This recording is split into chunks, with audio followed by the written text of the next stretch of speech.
독서라는 단어를 들으시면 뭔가 알게 모르게 거부감이 들고 뭔가 나랑 전혀 다른 세계의 이야기 같지 않으신가요? 그런데 반대로 게임 공략집이라고 생각하시면 어떤가요? 조금은 느낌이 달라지지 않았나요? 저는 독서를 싫어합니다. 정확히 말하면 활자를 싫어합니다. 어렸을 때부터 문장이 2문장 이상으로 된 글들을 보면 별로 읽고 싶은 마음이 들지 않더라고요. 물론 지금도 독서 자체를 그리 즐기진 않습니다. 그래서 그냥 독서를 좋아한다는 사람을 보면 좀 이해가 잘 안 가더라고요. 그런데 요즘은 책을 찾아서 읽게 되었습니다. 독서가 좋아져서가 아닌 이 책들이 저에게 있어서 하나의 공략집이기 때문입니다. 제게 필요한 정보가 생기면 그 정보를 얻기 위해서 활용하고 있습니다. 그냥 막연하게 저한테 도움이 되었다라고 하면 그렇게 여러분들에게 와닿지 않을 수 있을 것 같아요. 그래서 오늘은 제 사례를 한번 말씀드려볼까 합니다.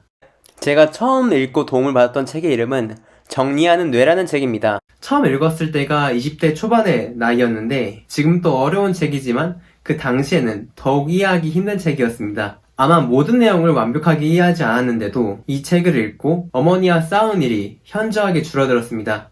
여러분들이 10에서 30대의 나이시라면 부모님들이 스마트폰 같은 전자기기의 사용법들을 물어보신 적들이 있으실 겁니다. 특히 어머니가 저에게 이런 질문들을 정말 많이 하셨는데 저는 항상 이것에 불만이 많았습니다. 아니 나도 처음 보는 건데 왜 항상 본인들이 직접 찾아볼 생각을 안 하고 나한테 부탁만 하는 거지? 이런 생각을 가지고 있다 보니까 자연스럽게 어머니에게 설명을 드릴 때도 친절하게 저는 이야기를 하려고 했지만 자연스럽게 화가 묻어나왔어요.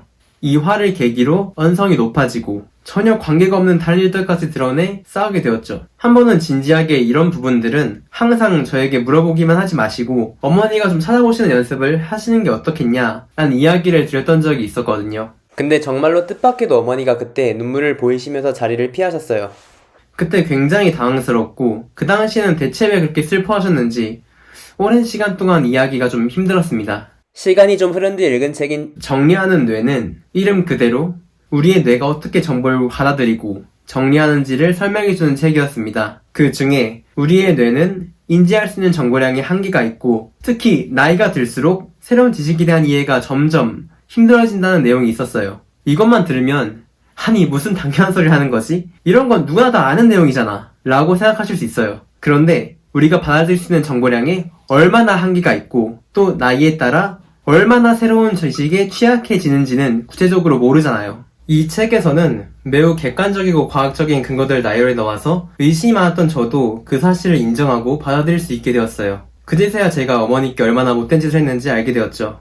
어머니는 스스로의 힘으로 하고 싶은데 정말 어떻게 해도 안 되어서 저에게 부탁을 하셨던 것이었어요. 그 이후로도 어머니께서 이런 비슷한 부탁을 하실 때마다 최대한 화를 내지 않고 가능한 친절히 설명했습니다. 그러다 보니 자연스럽게 싸움이 줄어들고 전보다 사이가 많이 좋아졌어요. 이 외에도 이런 류의 책들은 저에게 다양한 방면에서 큰 도움을 줬었어요. 평소 인간관계나 저의 자잘한 고민거리들도 해결하는 방식을 많이 제시해 주었어요.